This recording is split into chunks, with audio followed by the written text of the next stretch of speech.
Hello, welcome to the Land of Kayak. My name is Laurel. Today we're picking up in the Eclectic Manual of Methods for the Assistance of Teachers on Chapter 2 of the Reading section. Methods of Teaching. Reading naturally presents itself as the first subject to be taught to young children. It is the foundation upon which the education is built, the key that unlocks all other branches of study. It is of the greatest importance, then, that this first step in education be taken in the proper manner and in the right direction. It is possible, on the other hand, greatly to interest the little child from the outset of his school life, and, on the other, to discourage him utterly, and so disgust him with study that he presents to us a new Shakespeare picture of the whining schoolboy, with his satchel and shining morning face, creeping like snail, unwilling to school. Properly conducted, the reading lesson may make a source of real pleasure to the child, and at the same time a wellspring of information on many subjects. Improperly conducted, it becomes a mere memorizing mechanical process, devoid of all interest and burdensome alike to teacher and pupil. While the rapidity of advancement depends largely upon the natural intelligence of the pupils, the thoroughness of the work and the real good accomplished depend almost entirely upon the intelligence of the teacher and the method of conducting the recitation. Much has been said and written by experienced teachers and others as to methods of teaching reading, the alphabet, phonic, phonetic, word, and script methods, and perhaps others. All have their warm adherents who claim that their particular method is the only method by which reading can be taught properly. And yet we know that almost equally good results are obtained by teachers who use different methods. No doubt some methods are better than others, and it is certain that some well-approved method should be adopted. But we wish to warn the young teacher especially of the danger that the method will become a hobby unless he is careful, and that thus the end will be lost sight of in attention to the means. Select your method and be consistent in its use, but do not allow yourself to be bound by laws that will admit of no display of judgment. Probably the three most clearly defined and distinctly different methods are the alphabet, the word, and the phonic methods. The alphabet method is still used in some of the best graded schools in the country. Therefore, the Revised Eclectic Primer and readers are so prepared as to meet fully the requirements of this method, should a teacher see fit to employ it. The printed alphabets, large and small, may be found on pages 4 and 5 of the Primer and on page 4 of the First Reader. The corresponding script alphabets are given on page 5 of the First Reader. By this method, the child is first taught the letters, then to combine letters into words, and finally to combine words into sentences. No attention is paid in this method to diacritical marks, and the names of letters are taught, not the sounds. The word method teaches a child to recognize words as wholes, and where objects are used in illustrating the first step, it is sometimes called the object method. This method pays no attention to elementary sounds and diacritical marks. After a number of words are taught as wholes, the children are told the names of the letters and learn to spell. By the phonic method, the child is first taught the elementary sounds of letters. He is then taught to combine these elementary sounds into words. The sound is first taught, and then the character which represents it. The spoken word is learned, and then its written and printed form. This method pays no attention to words as wholes until the elementary sound composing them are learned. The combined word and phonic method first present the word as a whole, and after a number of words are learned in this way, the elementary sounds composing them are taught with the characters which represent them. While McGuffey's readers are prepared to meet the demands of each of the recognized methods, they are specially adapted to the phonic method and to the combined word and phonic method, which are the two methods most extensively used by successful teachers of primary reading. It is suggested, therefore, that the teacher select one of these methods of instruction. In order that both may be fully understood, we give a rather full description of their different principles and processes. The combined method aims to teach the child to read just as he learned to talk. The child, before coming to school, has learned to associate the spoken word with the object, quality, action, etc., which that word represents. He knows nothing of the component parts of a word. He simply knows the sound of the word as a whole. The combined method aims to continue the child's mental development naturally from this point. It utilizes the child's knowledge of the spoken symbol to teach him to associate the corresponding written or printed symbol with the object, quality, or action represented by it. The combined method contemplates the following steps. The object or picture of the object is first presented to the child and its name called for. Then the word is given and written upon the board. Both object and word are observed until the child instantly associates the one with the other. The word is impressed on the child's mind by requiring him to write it, or to print and write over and over again. Words united into phrases and sentences are taught in the same manner as single words. That is, the idea is developed. The child is led to express the thought in the words, and these words are then presented to his eye and impressed upon his memory. The child learns to use written words by combining them himself into phrases and sentences. Words are analyzed or separated into their elementary sounds. The child learns the letters or combination of letters that represent these elementary sounds. The child learns to combine the letters so as to form new words.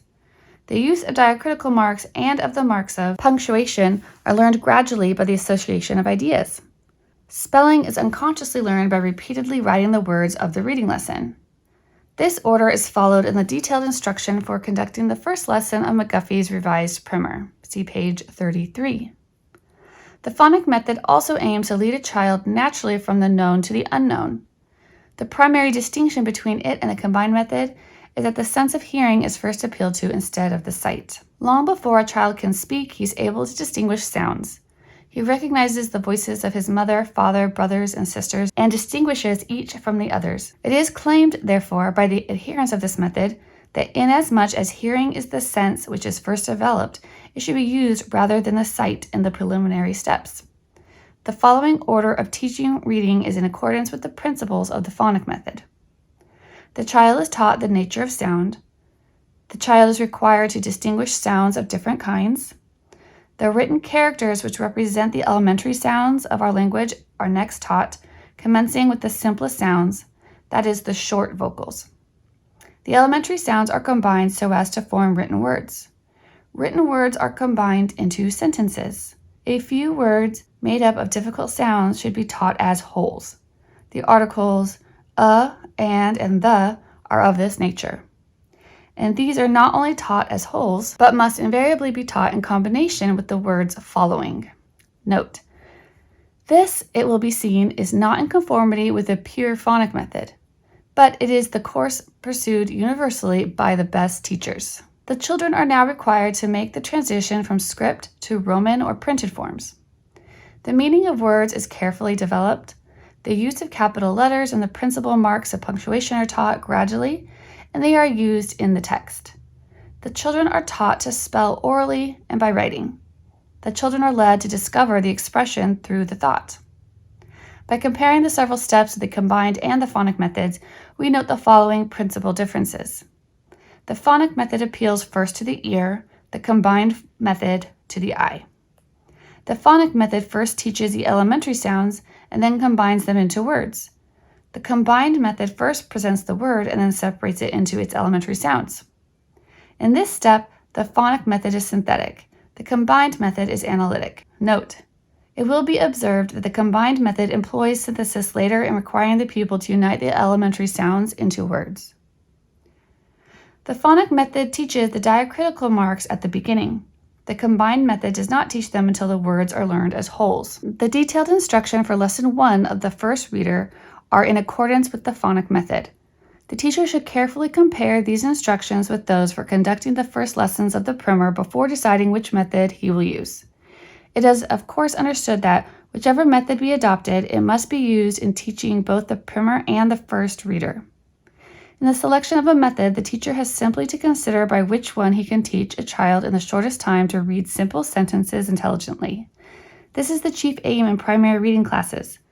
After a certain point, of course, no matter what the need, the primary steps are abandoned as no longer necessary, and the teacher must then bear constantly in mind the two main objects in learning the art of reading. The first object in reading, as we understand it, is to apprehend properly the thought of the writer. And the second object, that of oral reading, is to communicate this thought to others clearly and in the author's exact words. The word thought in this connection is intended to include, however, not only the exact words of the writer, but also the mind or soul that inspires the words. Without the latter, reading is unintelligent and profitless. The constant care then should be to see that the child grasps the idea fully before he attempts to express it in words. Ideas before words, always. But in no study should this rule be more strictly observed than in teaching reading. When a printed or written word, phrase, or sentence evolves a clear idea in a child's mind, he expresses it naturally, or in other words, he reads exactly as he would speak. And this is the proof to the hearer that the reader understands what he is reading. This is the chief use of oral reading in the schoolroom. The teacher must not forget that oral reading in after years will be very small in comparison with silent reading. Therefore, the child should be taught to gather in silence and with rapidity the ideas from the printed page. Okay, are you ready to discuss what we just read with me? I just made a couple highlights and notes to myself. Okay, so these are the methods of teaching reading. They had 3. They had the alphabet method, the phonic method, and the combined method. I thought it was interesting I just said about the alphabet method. So they first teach the letters, but they don't teach the sounds of the letters. They just teach the names of the letters. So if you were teaching them the word at, you'd just be teaching them. So first you teach them the alphabet, they just write A, B, C, D, whatever, with no sounds associated. And then you'd like maybe say, this is the word at. It's spelled A-T. And they're like A-T, at. I've never taught that way. When I teach my kids, I just start by teaching the alphabet, but I teach them the sounds and the names at the same time. Like for, A, I'd show them like the A flashcard, They would just give me the sounds. They'd say A, ah, and we call it A. That's how, B, and we call it B. That's how I taught my kids, just at the same time. Okay, then the phonic method, the child is first taught the elementary sounds of letters. He is then taught to combine these elementary sounds into words. The sound is first taught and then the character which represents it. So the word method, I feel like this was adopted. I feel like this is why we have such a decline in literacy, is because isn't the whole word, wasn't that what the schools were doing for a long time? And now they say we have a literacy crisis. And now they're going back to more phonics. Now that we have more data from the science of reading and stuff.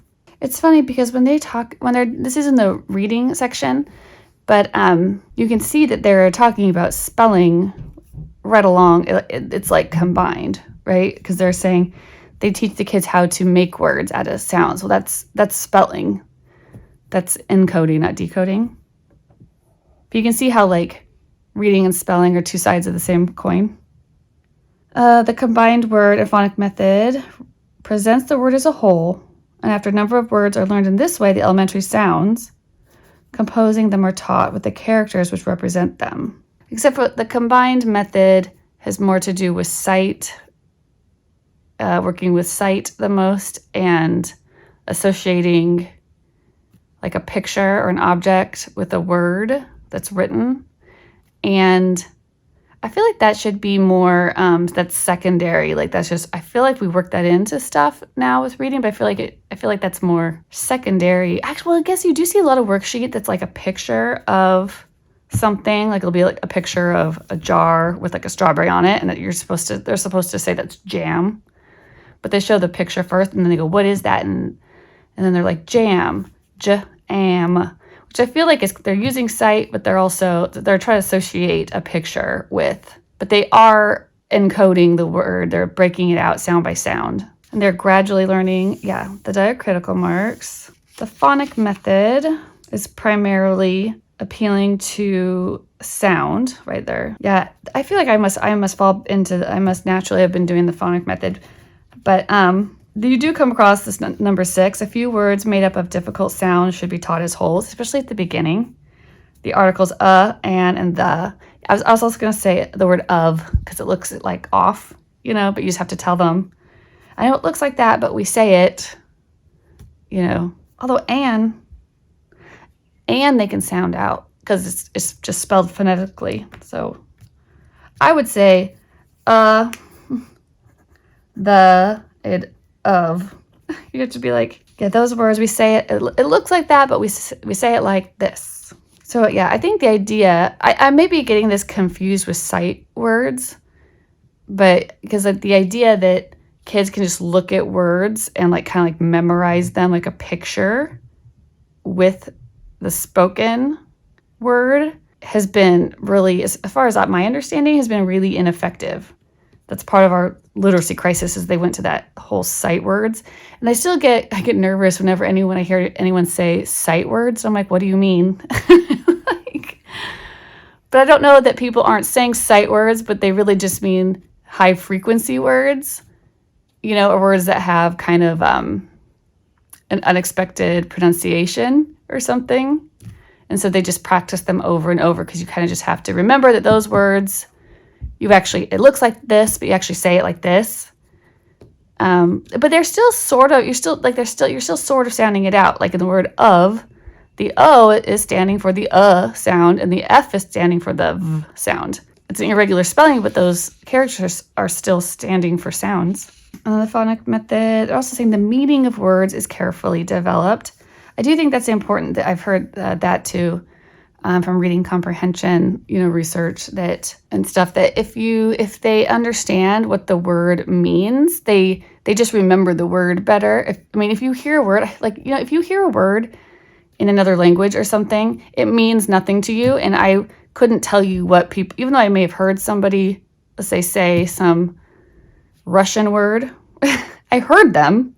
I will not remember what they said. I won't remember how it sounded, nothing, because it meant nothing to me, Same idea is if they understand the meaning and, maybe if it's reinforced with a picture in their mind, right, to help aid in memory, they're going to remember the word, they're going to be able to. And if they can remember how to say it, they can remember how to, spell it.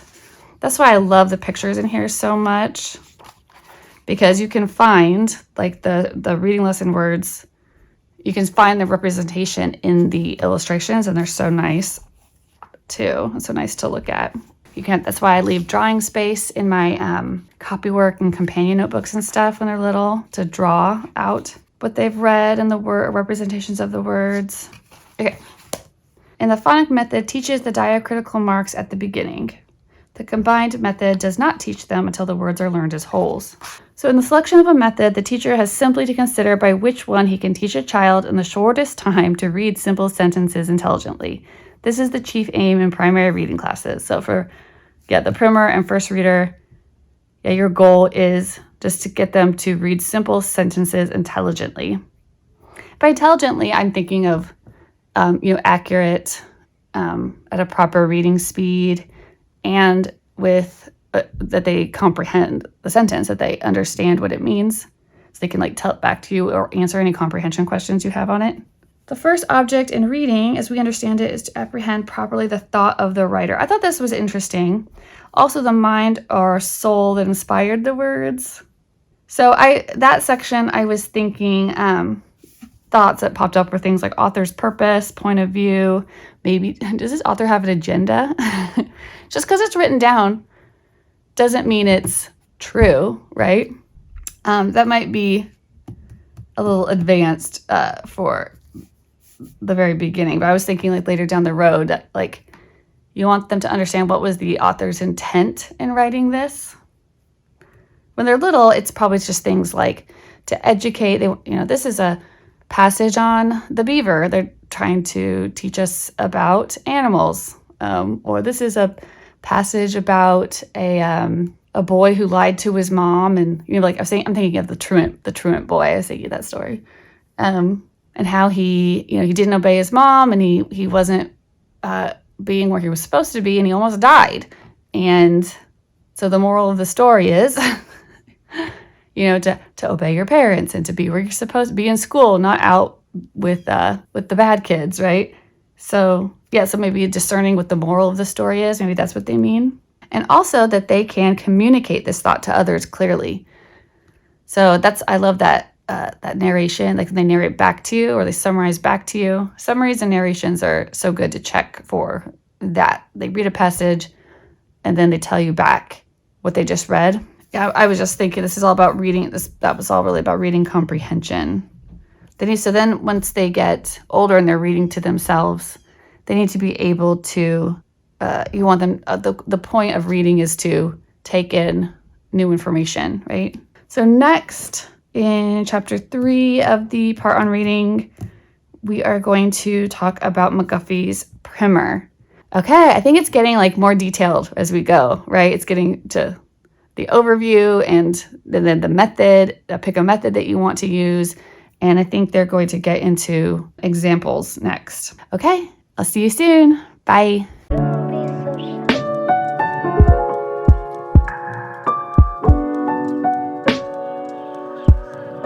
We'll see.